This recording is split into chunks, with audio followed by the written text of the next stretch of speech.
एका ठिकाणी एका परिसरामध्ये राहणारी एक 50 वर्षीय महिला होती आणि ती महिला एकटी एकटी जगत होती। तिचे एकटेपणाची जाणीव त्या महिलेला होत होती, म्हणून तिला आता वाटत होतं की आपलाही कोणतरी साथीदार असावं, आपलंही कोणीतरी जवळचा व्यक्ती असावा। म्हणून तिनं एका 20 वर्षीय तरुणाबरोबर प्रेम संबंध ठेवले होते आणि त्या तरुणाबरोबर प्रेम संबंध ठेवल्यामुळं त्या 50 वर्षीय महिलेचा मृत्यू सुद्धा झाला होता। नेमकं काय आहे संपूर्ण प्रकरण, कुठं घडली ही घटना, हे आपण अगदी सविस्तरपणे पाहणार आहोत। पण जर तुम्ही अजूनही आपलं चॅनल सबस्क्राईब केलं नसेल तर लगेच सबस्क्राईब करून घ्या आणि बाजूला असणाऱ्या बेल नोटिफिकेशनला सुद्धा ऑन करायला विसरू नका। आता ही जी संपूर्ण घटना आहे ती आहे उत्तर प्रदेशमधील झाशीमधील।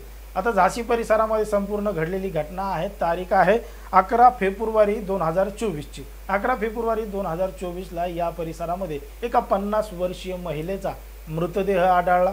तोही एका पोत्यामध्ये बांधलेला होता आणि एका नाल्यामध्ये फेकलेला होता।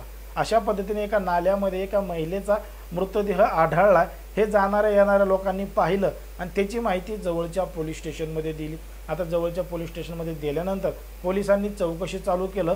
ज्या ठिकाणी घटना घडली त्या ठिकाणचा पंचनामा केला, मृतदेह ताब्यात घेतला आणि त्या मृतदेहाचे काही फोटो वगैरे काढून आजूबाजूच्या परिसरामध्ये विचारणा चालू केली की या महिलेला कोणी ओळखतं का, या महिलेला कोणी ओळखतं का। अशा पद्धतीने संपूर्ण तपास केला, पण मात्र त्या महिलेला कोणीही ओळखत नव्हतं, त्या महिलेची काही ओळख पटत नव्हती।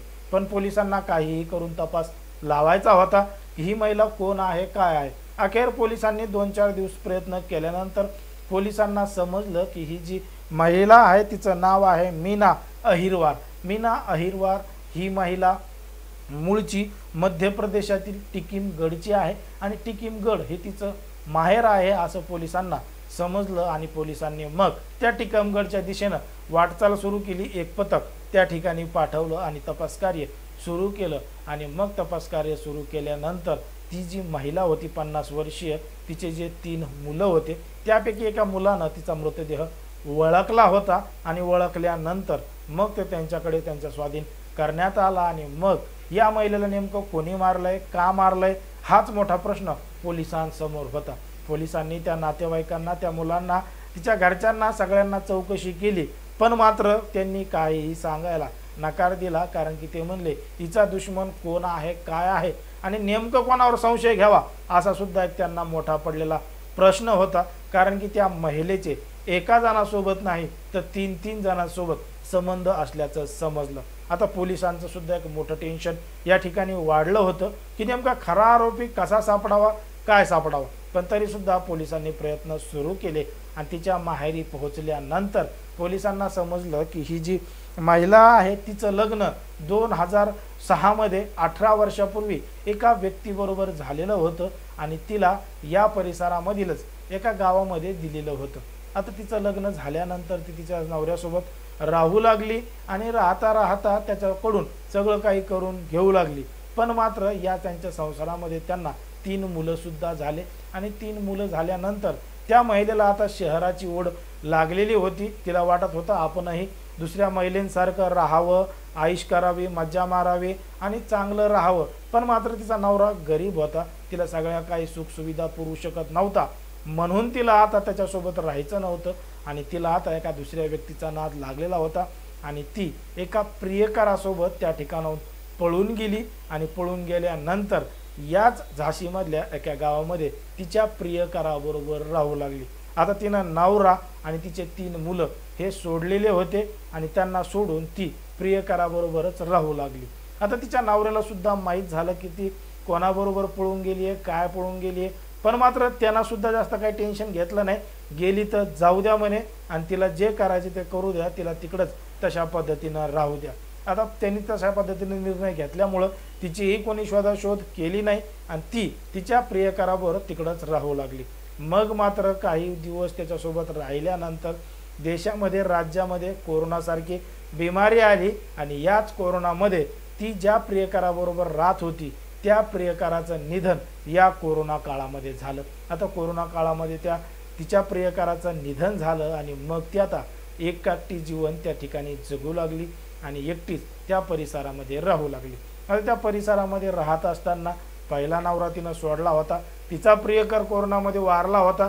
आता काय करावं काय नाही हे तिला समजत नव्हतं. मग मात्र तिनं आता नवीन एक प्रियकर बॉयफ्रेंड शोधलेला होता, पण मात्र तो तिच्यापेक्षा अर्ध्या वयाचा होता. ही 50 वर्षीय होती तर तो अगदी 20 वर्षीय होता. आता ती त्या 20 वर्षीय तरुणाच्या प्रेमात पडली होती आणि प्रेमात पडल्यानंतर त्याच्यासोबत एका दुसऱ्याच ठिकाणी राहू लागली. आता तो 20 वर्षाचा तरुण 50 वर्षीय महिलेला सांभाळत होता. एका ठिकाणी दोघं राहत होते, पण मात्र ती महिला घरापेक्षा बाहेरच जास्त असायची. नेमकं काय काम करते, काय काम कुठं जाते ही तिच्या प्रियकराला सांगत नव्हती आणि त्या प्रियकर तिला अनेक वेळा विचारत होता की ती नेमकं कुठं जाते, काय करते याची तरी माहिती मला दे, पण ती त्याच्यापासून काही गोष्टी लपवत होती.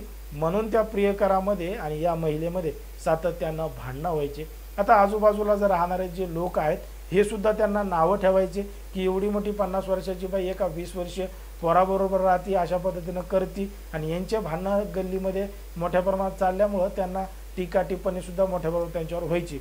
पण मात्र एक दिवस ती महिला घरामधून गेली आणि पुन्हा वापस आलीच नाही. आता वापस आलीच नाही आणि तिचा जो प्रियकर होता तो सुद्धा घरी नसल्यामुळं ती नेमकं कुठं गेली आहे, काय गेली आहे अशी चर्चा त्यांच्या गल्लीमध्ये आजूबाजूला सुरू झालेली होती.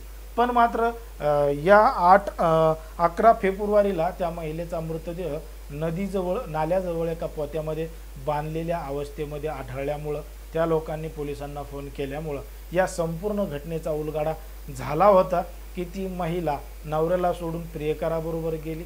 प्रियकराचं तसं झालं, मग दुसऱ्या प्रियकराच्या नादी लागली आणि दुसऱ्या प्रियकराच्या नादी लागल्यामुळं आणि त्या प्रियकराचे तिचे भांडण्या झाल्यामुळं वादावादीमुळं हा संपूर्ण गंभीर गुन्हा घडला होता आणि त्या महिलेचा मृत्यू या ठिकाणी झालेला होता. समाजामध्ये, देशामध्ये, राज्यामध्ये कशा पद्धतीनं कोण काय करतंय आणि कशा पद्धतीच्या घटना घडतायत हे आपल्याला या गोष्टीच्या माध्यमातून समजतं. एकंदरीत समाजामध्ये जे घडतंय आम्ही तुम्हाला तेच सांगण्याचा प्रयत्न करतो. कोणाच्याही भावना दुखवणं, कोणाचंही मन दुखवणं हा आपला उद्देश नाही.